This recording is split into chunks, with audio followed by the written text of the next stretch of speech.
Alright guys, so this submersible pump showed up at our shop and it might look familiar because I rewound this thing 3 months ago. You can see that it generated enough heat that it actually burned the paint on the outside of this thing. So we're going to take it apart and we're going to diagnose this failure, and I'm going to point out some stuff along the way. So if we're going to be specific, this is actually an immersed aerator mixer. It is not a pump of any sort.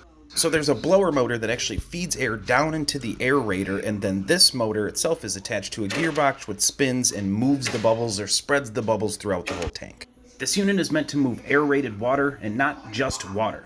And we had found out that this thing was drawing about 86 amps when its full load amps is actually 26 amps. So what is happening? When you observe the startup process of this unit, what they were doing is actually turning on the motor and then taking a stroll to go turn on the blower or the aerator that's actually pumping the air into the system. They should be doing that process vice versa. They should be turning on the blower and then going and turning on this motor.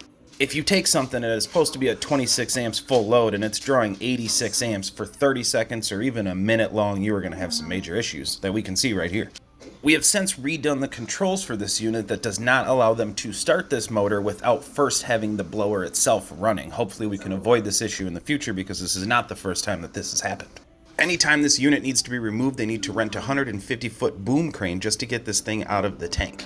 And a lot of people might say, well, if there was overload protection, then that would have tripped the overloads and you wouldn't have had this issue in the first place. But we have no control over what these people do, and a lot of times they'll remove the overloads if they keep tripping. One thing that I think should just be commonplace anytime you put a motor back into service is you should at least be putting an amp meter on it and seeing what the current draw is, because that will give you so much insight to what is happening inside this electric motor.